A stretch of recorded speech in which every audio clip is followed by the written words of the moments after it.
21世纪最大的神迹，在今天早上发生了。最大的神迹就是我们现在，我们能够活着，一起敬拜上帝，这个就是最大的神迹。我们一起来祷告。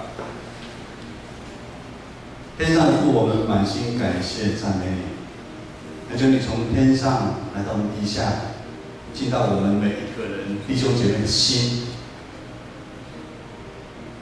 让我们能够经历你的恩典与慈爱。祷告祈求奉靠耶稣的名，阿门。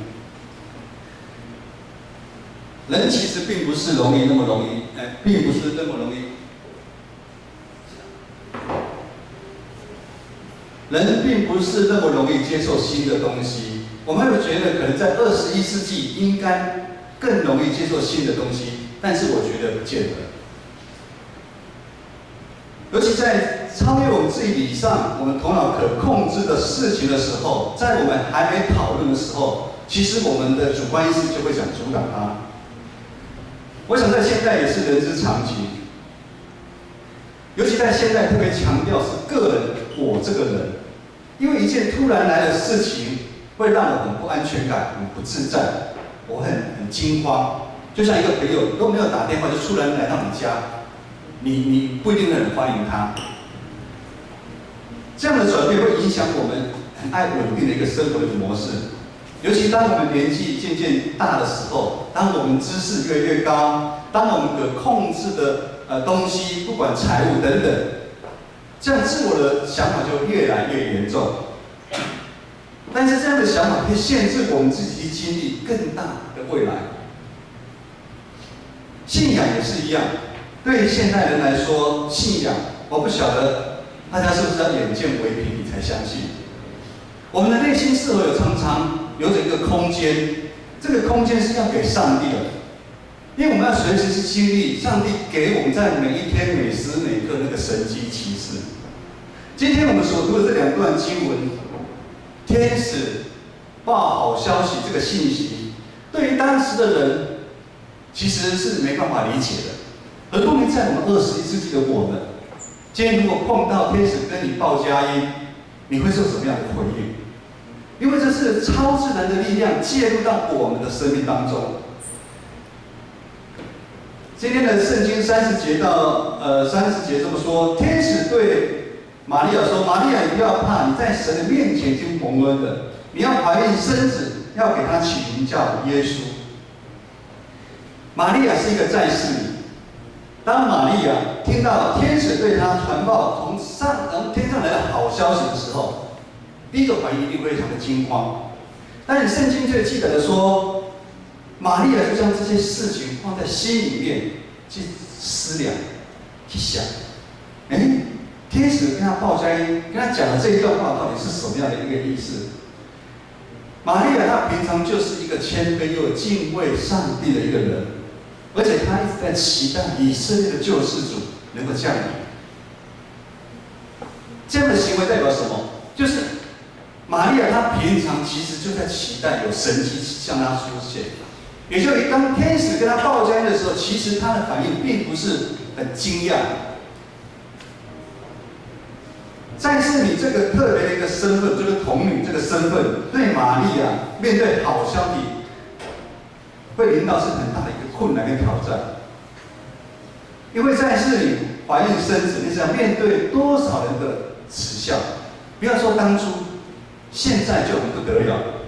但玛利亚她愿意勇敢领受这突然临到的一个好消息，她用单纯信靠的信心来回应天使的好消息。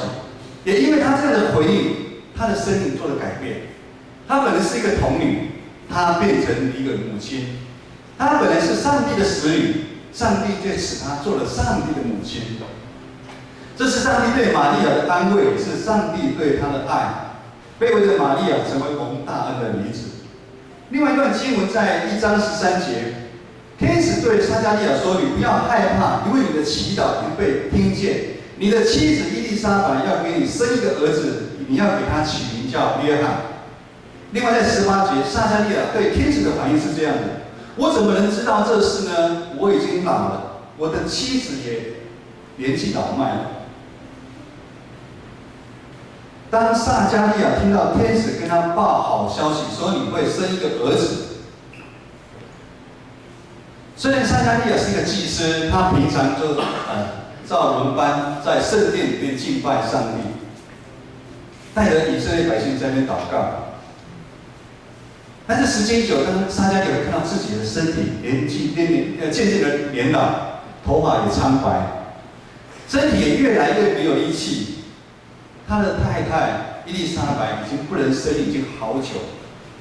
一切外在看得到的一些条件、记号都证明他不可能会有生一个孩子。所以圣经有记载说，因为撒迦利亚的怀疑、不相信，天使就让他成为一个哑巴。天使就让不相信的撒迦利亚成为一个哑巴。哑巴是一个记号。撒迦利亚不相信天使的话，就好像以色列百姓长久以来不听上帝差派许多众先知传达悔改的信息是一样的。当人不相信上帝，就表示他不相信自己的判断，他想走自己的路。我不晓得大家有没有经验，在公司上班，你的主管的判断你去怀疑过了，我想大家一定会有这样的经验。甚至父母亲明明叫你这样走，你就是要这样走，因为你要相信自己的判断。所以在我们这个21世纪，在我们这个花花的世界，我们的引诱其实超过以前更多。约翰一书这么说，好比肉体的情欲、眼目的情欲跟今生的骄傲，这些都会影响我们做出错误的判断，以至于我们不愿意相信上帝。就好像撒迦利亚一样，他感到自己已经年老了，不可能会生一个孩子。他已经失望不晓得有多少次了，他不敢再相信说有任何的神迹奇事会在他的身上来发生。回头来看看我们呢？我们虽然每个礼拜有定期在教会做礼拜，甚至周间参与团契的活动，有读经，有祷告，但是这样一个礼拜，仿佛好像没有什么变化。我们会不会觉得很麻痹呢？如果这个礼拜没来，可能等一下就会接到传道的电话，或牧师关心的电话，或者是正美长老关怀部关心的电话，不得不来就来教会。我们是不是就像撒迦利一样，好像就在圣殿轮班一样？他带领弟兄姐妹在献祭，但是他心里面从来没有存着特别的盼望。他更没办法活出像玛利亚单纯信靠上帝那个信心。玛利亚是存着会相信有神迹出现这样的活着，而撒迦利亚却是相反的。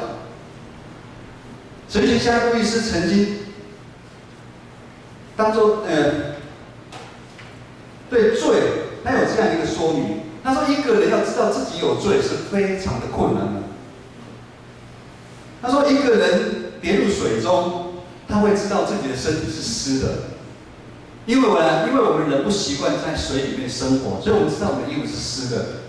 但是一条鱼呢，长期生活在水中的鱼，它不知道自己身体是湿的。我们人是照着上帝的形象做创造，原本我们对不公义的事情，也是就是我们对于罪的事情，我们非常的敏感。但是当我们已经习惯在罪恶当中生活的时候，时间一久，我们就像那条鱼一样，我们不知道自己身体是湿的。人对自己犯的罪也是这样子。撒迦利亚他长期失去了活泼生命的一个信心，就好像那条鱼一样，他长期在水中里面游，他不知道他身体是湿的一样。如今上帝透过天使传报福音的好消息，说撒迦利亚，你要生一个儿子。虽然这福音的好消息临带，让撒迦利亚成为哑巴，不能说话，但是撒迦利亚这个时候，就好像晴天霹雳被雷打到一样，怎么突然我变哑巴了？他说突然醒过来了，他他会开始去思考他对上帝的信心，他从什么时候变成这样不冷不热？在他太太怀胎这个10个月的这个过程当中，他从知道上帝天使报好消息的那一刹那开始，他就不相信，上帝又让他成为哑巴，一直到他的儿子生出来这段的中间，他一直在思考，他一直回想起初上帝的爱，他为什么如今他变成不冷不热？他开始在上帝的面前，他来悔改，他认罪，他的没办法说话，成为众人面前说不出口的一个秘密。如今这个说不出口的秘密的，看似是危机，却变成带领撒迦利亚重新恢复跟上帝的一个关系，也是让撒迦利亚的心可以重新有活出活泼的一个生命的一个机会，让撒迦利亚可以再一次来盼望神迹奇事是可以在他身上来出现的。弟兄姐妹，我不晓得你有没有在回想过去的1年当中，上帝在你身上有没有神迹奇事？一定有。我跟牧师常常在回想我们在建成教会这1年当中，我们带领长子同工做的每一件事情，我们每一个决定，都是按照上帝给我们建成教会的意向，成全众圣徒，万民皆祭司这个方向在走。这是上帝给建成教会爱的记号。因为我们就如同玛利亚，我们单纯依靠上帝的带领，我们相信圣灵会在这个当中来引导我们前面的道路。但是在这个过程当中，有时我们也会如同撒迦利亚一样，我们的信心会不够。我们在我们生活当中，我们的信心会不够。在教会里面，我们会觉得那个事工可能做不来，没有人，好像钱不够。有时候人与人之间彼此没办法同工，就先排拒对方，甚至没办法彼此相爱。很多人没办法都在我们弟兄姐妹的心里面，过去是怎么样，现在不可能的啦。传统是怎么样，你不要想去改它的啦。甚至在讨论一些事情的时候，常常有人就说，有人说，这些在教会的传统，在教会这个习惯性的讲法，早已让我们失去对上帝的信心。在我们的生命当中，我们常常讲不可能的啦，不可能有神迹的。我们应该很习惯性，我不相信有上帝，不是吗？在21世纪现在，你相信神迹奇事会发生吗？但是当我们看到教会，看到上帝在我们建成教会这1年来的作为，在你生命上的作为，我们会认为很多我们觉得没办法的事情，却一件一件的在实现。比较大件的，大家看得到的外墙修缮，其实当初在提出来的时候，很多的杂音的。传道师在很多场合没有讲到，很多的杂音。我们还没有甚至提到讲这个事，是很多的杂音的。我们为了这个事情，跟牧师特别一大早会在圣殿祷告了很长一段时间，因为我们看到教会的张力非常非常的大。但是上帝就在这个当中，这一年来当中，他一件一件，这个只是起头，更多一件一件在我们建成教会在实现。我们的心里面是不是会像撒迦利亚一样，突然变成没办法讲话？我们会反省，我们会悔改。上帝啊，我的信心怎么这么小呢？当初我起初你给我的爱，我的信心不是这么小的，弟兄姐妹。但这样的一个反省会成为我们说不出口的一个秘密。这样说不出口的一个秘密，这样一个反省，我们知道我们自己不对，我们才有办法悔改。就像那个神学家路易斯所说的，要悔改之前，我们要知道我们哪里不对。当我们知道我们不对的时候，我们就有办法悔改。有办法悔改的时候，就会成为我们很大的一个盼望。上帝是拯救的上帝，上帝也是慈悲又怜悯的上帝。当我们这块愿意反省悔改的心，我们就实际上在参与上帝的神迹奇事，参与在上帝大有权能的作为当中。这天使报福音的好消息，这神迹奇事是上帝对我们每一个基督徒的一个邀请。神迹奇事绝不是在2000多年前，神迹奇事也不是好像在外教派常常在听到这种所谓的超自然的一个力量。神迹奇事也不是常常停留在某一些弟兄姐妹的身上。神迹奇事其实在我们每一个愿意相信主耶稣基督的身上。你相信吗？我跟你讲，只有一个人讲，我相信。宜家的男朋友，他说我相信。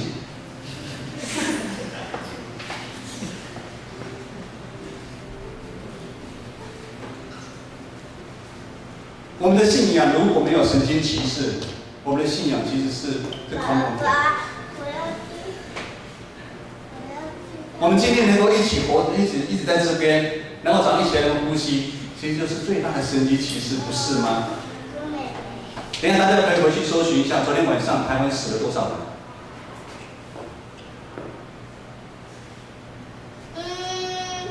最后传道要分享许多在建成这1年多来发生很多的恩典的记号，这些恩典的记号当中，可能就有你。有几周弟兄姐妹，我跟牧师在观察，他们的生活并不是非常的富裕，工作上面也遭遇了许多很大的一个压力，身体上的一个病痛，环境的一个挑战，但是他们依然愿意尽心尽力参与教会的礼拜，参与教会的招待、音控等等教会的服事。他们热心追求信仰的真理，他们私底下常常默默关心很多弟兄姐妹的一个需要。我跟牧师其实看得非常的感动。他们就像玛利亚一样，他们有一颗单纯、善良、倚靠上帝的心，他们越服侍越甘甜。1年多下来，教会里面像玛利亚这样的弟兄姐妹越来越多。跟你隔壁人讲，我就是玛利亚，不是只有子瑜是玛利亚，不是子瑜1年去2年养玛利亚，今年可以再换一个人玛利亚。我没有说我们就是现在的玛利亚，教会里面的玛利亚越来越多，很多人安安静静的，他们在为你祷告，你知道吗？很多人暗暗的参与会友的探访，社区的事工。昨天，金会长老，我们下个礼拜我们的社区的事工就开始了。金会长老昨天带着淑慧姐跟英英去探望5位社区，不是我们教会的社区的姐妹老姐妹，她们可能脚扭到了或怎么样，可能这个学期没办法来。他们代表你们去关心他们，他们代表建成教会，代表我们去关心这个所谓的我们这些社区的好朋友们。我们看到，不管圣歌队、敬拜团，甚至我们的篮球队、足球队，很多弟兄姐妹，他们委身安安静静的在服事当中。这些服事需要付出很多的时间。甚至在当中有一些需要沟通协调的一个困境，甚至有时候要流眼泪。虽然有一些人他的心境现在还像撒迦利亚一样，他常常在信与不信之中在徘徊，他有许多的挣扎，但是上帝的恩典保守一样陪在你身边撒迦利亚在哪里？只有一个人抬头，我们也可能都是撒迦利亚，我们常在信与不信当中在徘徊啊。但是上帝的恩典一样爱你，上帝透过很多的弟兄姐妹在爱你，以至于撒迦利亚他可以有醒悟过来的一个能力。弟兄姐妹，不管我们是玛利亚，我们有单纯的心来依靠上帝，或者是我们如同撒迦利亚，我们常常在信与不信当中在徘徊。我们都是受上帝邀请的人，我们都是蒙大恩的女子啊！上帝已经邀请我们一起走在这个神迹的一个路上面。福音好消息，绝对不是说不出口的一个秘密。福音好消息，绝对是可以真真实实的去体验到。福音好消息是可以让我们真的领受了，我们真的想到处去见证这样一个好消息。上帝怜悯的爱早就临到我们，我们一起来唱，请你来唱这首歌《你的爱》。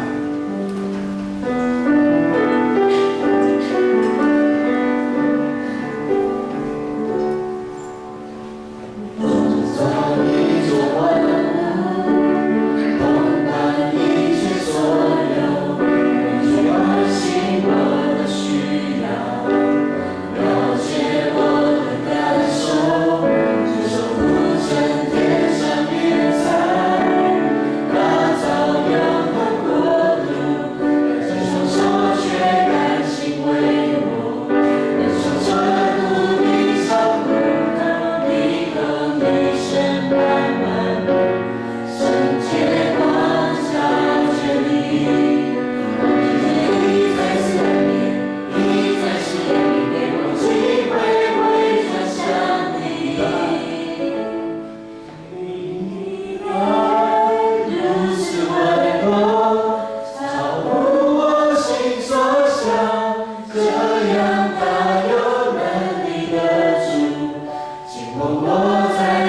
如今我们会活着一起来敬拜上帝，就是这世代最大的一个神迹，这个也是最大的恩典的记号。不义的好消息已经从天上降落下来，神迹奇事在每一天都在发生。我们要用欢喜的心，勇敢来回应上帝对我们的爱。我们努力做主的工，我们到四处去做主的见证。愿主耶稣基督的爱、天父上帝的慈爱、圣灵的感动，与每个弟兄姐妹同在，从今时直到永远。阿门。让我们一起来唱最后一首诗歌。